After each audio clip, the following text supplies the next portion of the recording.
Le Barça gagne 7-1 face à Valence. Dites-vous bien que sur les 5 derniers matchs, il y a eu 4 manitas. 4 matchs où le Barça a marqué au moins 5 buts. L'attaque est en train de reprendre énormément de confiance. On sait qu'il y a eu une période où ils marquaient un peu moins de buts. Là, ils sont revenus plus forts que jamais et ils enchaînent les humiliations les unes après les autres. Mais ce match-là est vraiment impressionnant. Quand on regarde dès le début de match, on a vu beaucoup de buts.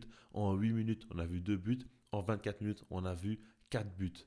Donc c'est quand même assez fou et c'est très rare de voir ça. C'est une véritable humiliation et en très peu de temps, le Barça a supplié le match. On va essayer de voir ici les points les plus importants à retenir par rapport à ce qui a fonctionné. Et puis il y a tout de même un petit peu négatif, on va y revenir aussi pour être très complet. Alors déjà pour commencer, ce qu'il faut se dire, c'est que Lamine Yamal a débloqué le match. Comme d'habitude, c'est lui sur le côté droit qui fait une petite différence. Il va faire un très bon centre pour Frenkie de Jong qui lui fait un enchaînement très intéressant, contrôle, frappe, et c'est intéressant. Ce qui est intéressant, c'est que quand tu regardes la suite du match, il y a encore un très bon centre. C'est celui de Baldé pour Ferran Torres qui tire en un temps, très beau but. Si on prend un petit peu de recul, les deux premiers buts proviennent des centres. Et quand on regarde avec les autres matchs, souvent le Barça est quand même très dangereux au niveau des centres. C'est bien travaillé, on voit que les joueurs progressent. Bon, déjà, par rapport à Lamine Yamal, on sait qu'il a une qualité de passe phénoménale. Ce n'est pas forcément surprenant. Maintenant, quand on regarde par exemple, Jules Koundé a beaucoup progressé là-dessus. On sait aussi que Alejandro Balde, là par exemple, il avait beaucoup de défauts au début de saison, même avant au niveau des centres, mais depuis quelques temps, il progresse énormément. Ça, il faut en parler. Balde progresse beaucoup offensivement, mais surtout, si on se concentre encore une fois sur les centres, là, il en fait un très très précis pour Ferran Torres.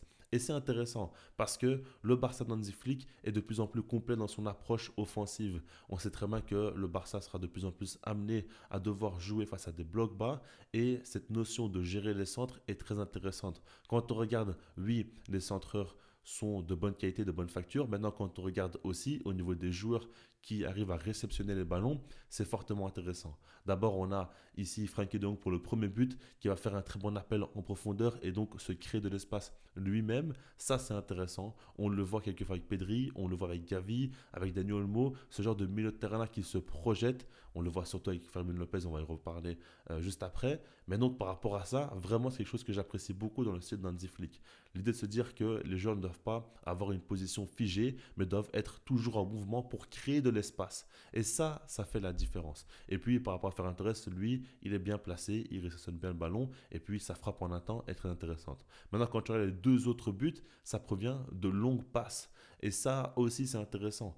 Par rapport à ça, on peut clairement se dire que le jeu long du Barça est bien mis en avant. Maintenant, pour moi, la passe qui m'a le plus impressionné, c'est celle de Pau Koubarsi pour l'assist de Fermin Lopez. Koubarsi, on le sait tous, il est capable de faire des assists à 50 ou 60 mètres. Il a une qualité de passe phénoménale, c'est simple. Dans le monde, il n'y a pas non plus beaucoup de joueurs qui sont capables de proposer ça. Et ça aide beaucoup le Barça à débloquer des situations. Maintenant, quand tu regardes par rapport à la suite, ce que j'aimerais dire, je pense que déjà, on doit s'attarder à une performance individuelle. Parce que, ok, on peut dire que le Barça est fort au niveau des centres, ok, ils sont forts sur du jeu long. Maintenant, il y a un joueur pour moi qui a vraiment fait la différence dans ce match-là, c'est Fermin Lopez. Il met 2 buts, il délivre 2 passes décisives, donc il a 4 GA, 4 contributions dans ce match. C'est très impressionnant, mais quand on regarde vraiment, l'impression visuelle aussi est très forte. Alors au niveau de ses buts, déjà pour moi, le premier but qu'il met, pleine lucarne, c'est phénoménal. Vraiment, ce qu'il fait, c'est fou parce que déjà l'appel à la limite du hors-jeu, c'est la miniature que j'ai mis. On voit très bien quand même que c'est déjà très impressionnant d'avoir cette lucidité-là. Et puis, une fois qu'il est face au gardien, il arrache la lucarne avec beaucoup de calme, alors que ces derniers temps, il ratait beaucoup à la finition. Ça, j'aime beaucoup. Ensuite, l'assist qu'il fait pour Rafinha, du pied gauche, en un temps, il se retourne et lui donne directement en profondeur. Pour moi, ça, c'est impressionnant. Ça, c'est vraiment un top assist. Et puis, la passe aussi cachée pour Lewandowski qui va mettre son but. Non, vraiment, il fait un très bon match. Mais quand on regarde par exemple Fermin Lopez, en dehors de ses 2 buts et ses 2 passes décisives, ce que j'aimerais retenir aussi, c'est l'idée de se dire que c'est un joueur, à chaque fois qu'il reçoit le ballon de haut but, il arrive à se retourner et à accélérer le jeu et à mettre vraiment une dynamique positive pour ses coéquipiers. Ça, c'est vraiment sa plus grande force. Maintenant, c'est aussi sa marge de progression. Pour moi, il est un petit peu trop vertical. Toujours porté vers l'attaque, vers l'avant. Et des fois, par exemple, ses passes, elles sont un petit peu exagérées, un peu trop fortes. Et par rapport à ça, le Barça perd des ballons pardon, et rate un petit peu des situations où tu pouvais être plus dangereux. Ça, il faut aussi le retenir. Et par rapport à ça, Fermin Lopez, pour moi, techniquement, il est bon. Beaucoup disent qu'il est mauvais. Non. Moi, je trouve juste qu'il prend énormément de risques. Donc, forcément, il y aura des pertes de balles. Et je pense qu'il doit un petit peu plus, pas forcément se calmer, parce que son énergie débordante, c'est sa grande qualité. Mais il faut se dire tout simplement que des fois, il y a des moments où il faut un peu plus gérer le tempo du match. Et des fois, peut-être qu'une passe latérale, une passe en retrait peut aussi amener à plus de danger par la suite. Ça peut arriver très bien. Et donc, par rapport à ça, il ne doit pas non plus constamment chercher la passe qui va faire mal, la passe vers l'avant. Et ça pourrait beaucoup l'aider pour la suite. En tout cas, son match est phénoménal. Et je pense qu'il a prouvé à Hansi Flick qu'il mérite beaucoup plus de temps de jeu dans l'axe. Quand tu joues au poste de numéro 10, c'est autre chose. Parce que quelquefois, il a été baladé sur l'aile gauche et c'est beaucoup plus compliqué pour lui parce que ce n'est pas son véritable poste et parce qu'il doit faire des choses qui ne correspondent pas à ses qualités. Mais quand il est plein axe, vraiment, c'est impressionnant. Et puis, si on se concentre sur les joueurs, Casado fait un très gros match. On peut dire aussi que Rafinha fait un gros match. Mais j'aimerais pointer du doigt la défense centrale. Parce que ici, ils n'ont pas eu beaucoup de travail d'un point de vue défensif. Mais à la relance, par contre, ils ont fait beaucoup de bien. Bon, Pau Cubarsí, l'assist qu'il donne à Fermin Lopez, je l'ai dit, c'est phénoménal. Maintenant, quand on regarde dans l'idée, si on fait attention à les deux joueurs donc, qui jouent au poste de défenseur central, on peut se rendre compte qu'à chaque fois, ils essaient de casser des lignes. Ils tentent des passes verticales et souvent qui vont débloquer aussi des situations et faire en sorte que dès les phases où le Barça est au milieu de terrain, ils sont en surnombre. Ça, c'est vraiment intéressant. Par exemple, Araujo a du mal avec ça. On sait très bien que c'est compliqué pour lui. Eric Garcia est moins bon peut-être défensivement, physiquement, mais en tout cas à la relance, il est bien meilleur. Et ça, on le voit, ça fait beaucoup de bien. Et puis, par exemple, les centraux, s'ils jouent de manière latérale ou en retrait, ça peut casser un petit peu le rythme du Barça qui est très très haut. Et par rapport à ça, ça fait beaucoup de bien. Selon moi, quand tu joues face à des blocs bas aussi, il te faut des centraux qui font des différences. En tout cas, à la relance et par rapport à ça, c'est leur cas. Ils ont su le faire. Alors attention, ici, ils n'ont pas eu de travail défensif, comme je vous l'ai dit, parce que le Barça a surdominé le match. Maintenant, au niveau de la relance, vraiment pour moi, ils ont fait la différence. Et puis, quand tu regardes la suite du match, en soi, il n'y a pas grand-chose à dire. Le Barça a roulé sur Valence en très peu de temps. Donc après, tu fais reposer la plupart des joueurs comme Rafinha, Lamine Yamal, etc., etc. Et par rapport à ça, justement, j'aimerais parler de la minimale. Et pour moi, c'est fortement intéressant. Quand on regarde son match, c'est loin d'être le meilleur. On voit beaucoup de joueurs qui ont été plus pertinents que lui. Et ce que je n'ai pas aimé dans son match et ce que je vois de plus en plus, surtout depuis l'année 2025, c'est que j'ai l'impression qu'il force un petit peu trop le jeu. Avant, on voyait la Yamal qui était très patient, qui laissait le jeu venir à lui et il savait très bien que quoi qu'il arrive, il allait finir par marquer un but ou délivrer une passe décisive parce qu'il a la qualité technique, il a le QI foot pour le faire et il était très serein. Maintenant, j'ai l'impression qu'il force un peu plus les choses et surtout qu'il veut marquer. Je pense que ce serait intéressant de voir les stats de frappe par match depuis quelques semaines de la Yamal. Il frappe énormément, très souvent, à longue distance aussi. On le voit très agacé quand il rate ses frappes, de plus en plus énervé aussi pendant les matchs. Par exemple, face à Benfica, on gagne, mais avant qu'on gagne, on le voyait très souvent se plaindre ou ne pas être content de lui-même. Et ça, on ne le voyait pas avant. On voyait un joueur très calme, très souriant, tout le temps, à chaque fois jouer pour ses coéquipiers. Là, maintenant, on voit qu'il veut marquer des buts.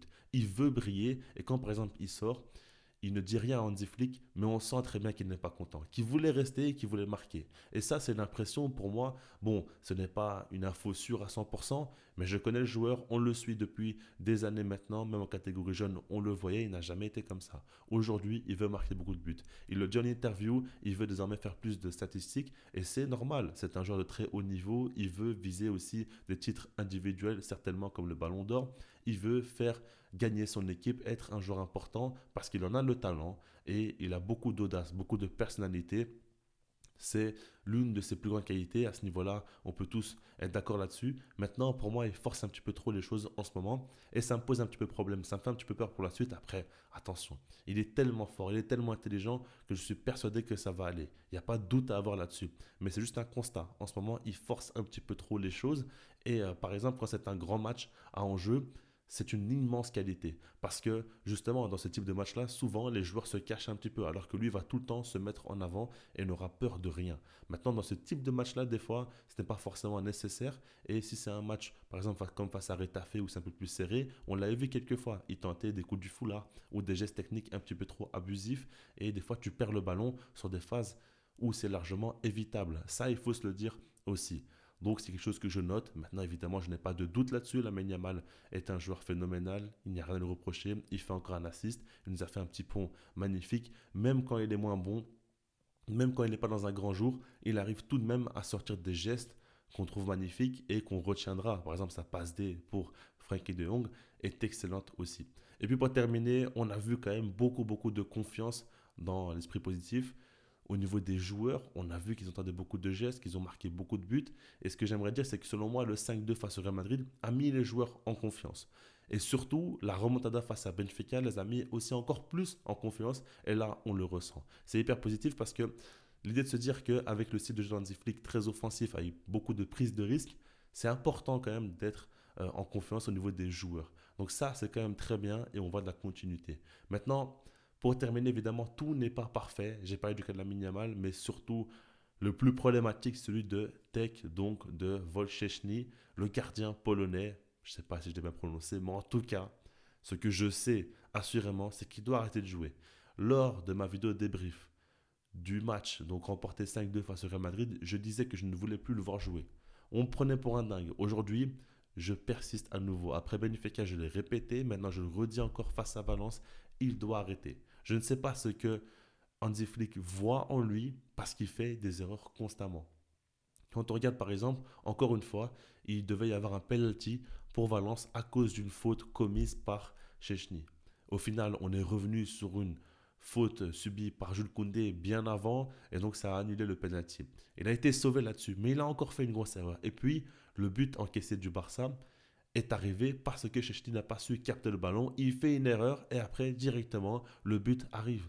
Encore une fois, il fait deux grosses erreurs. Une où il a été sauvé grâce à une faute subie sur Koundé bien avant, et l'autre, par contre, n'a pas été sauvé. Donc, c'est quand même deux grosses erreurs.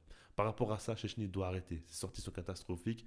Peut-être que sur la ligne, il est meilleur qu'Inaki Peña, c'est possible, mais au niveau de ses sorties, il est catastrophique. Et sa lecture est très mauvaise. Et ça cause du tort au Barça.